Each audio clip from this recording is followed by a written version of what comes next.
to your friends between classes. You get to hear all about how they don't like this teacher or this class is too hard. It's a good thing you don't have that problem. You have the best schedule for you, and your classes are a blast to take. That's because you have us. I'm Ayla Carroll. And I'm Madeline Martin. We're real students at West Orange, and we know how to maximize your schedule with classes you'll actually want to attend. Last episode, we covered ceramics and psychology, two very popular intro electives. This time, we're back with more, Journalism 1 and ASL 1, both great ways to communicate with the world.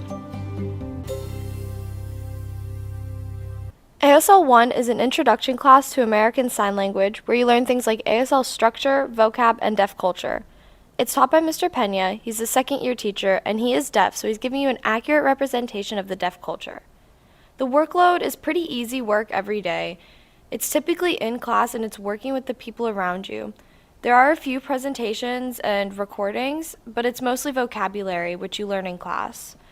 The classroom is located out in the 900 building, so it's a little bit of a walk, and there's no tardies accepted, so you gotta walk really fast. The learning style is a lot of upfront teaching, group or partner work, and the only individual work is self-recordings or watch and learn videos. There's a few small tests, but they're not too often, and there's a good amount of pop quizzes, and there's also a final exam at the end of the year. He only accepts late work up to a certain point towards the end of the quarter, and all the assignments lock, but before then, none of the assignments lose points. Some of the pros of taking the class is it can teach you how to communicate with the deaf community, and it counts for one of your required foreign language credits. Some of the cons are it's a voice-off classroom, which means you can't talk at all during the class and you can only communicate through sign language. Presentations are required, and he is very strict on tardies. Journalism 1 is an intro class where you learn things like history of journalism, how to write news stories, investigative journalism, podcasting, editing, making spreads, and a lot of other stuff. It's taught by Ms. Stokes, and it is her third year at West Orange, but she has been teaching Journalism 1 for 7 years. She's very helpful and interactive with your projects. The good thing is, there's no tests. There will be occasional quizzes with certain units, but they're not frequent at all. There's one CFE at the end of the year, and you also get to put together a portfolio of all the things you've written and made and created throughout the whole year. There's a large variety of different assignments that you get in this class. The year begins with lots of notes and PowerPoints and presentations and quizzes, but it transitions easily to more individual projects towards the end of the first quarter. You start editing videos and audio, writing news stories, making spreads for magazines on paper and on computers. You'll be doing something different every single week. Deadlines are deadlines in the journalism world. However, this is high school, and we only have 50 minutes in a class period. Every assignment has a due date, but most things submitted in a reasonable time frame will be forgiven with minimal penalties.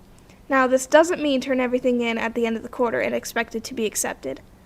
Big project due dates are more strict, but if you're working consistently and truly don't have enough time to finish, due dates will often be extended. Some of the things I find beneficial about journalism are, it improves your writing skills, you learn different editing programs, you learn a lot about history, and it gives you a good perspective on the world around us. Plus, it counts as a fine arts credit. Now, some people might have a problem with the fact that it is a lot of writing, and it's not a super easy A. You have to work every day, and oftentimes you will have to participate in group work.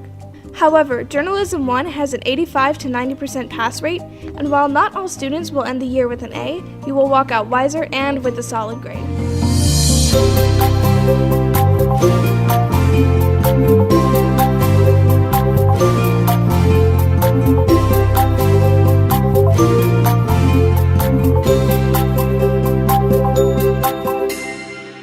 In the end, both classes are a good option to take if you think it's something you'd be interested in.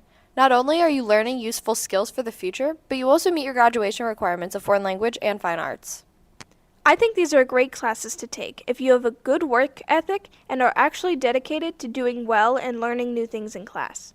Both sign language and journalism are skills that not a ton of people have, so you are expanding your knowledge past that of most people, plus these are lessons you can have for your own wisdom.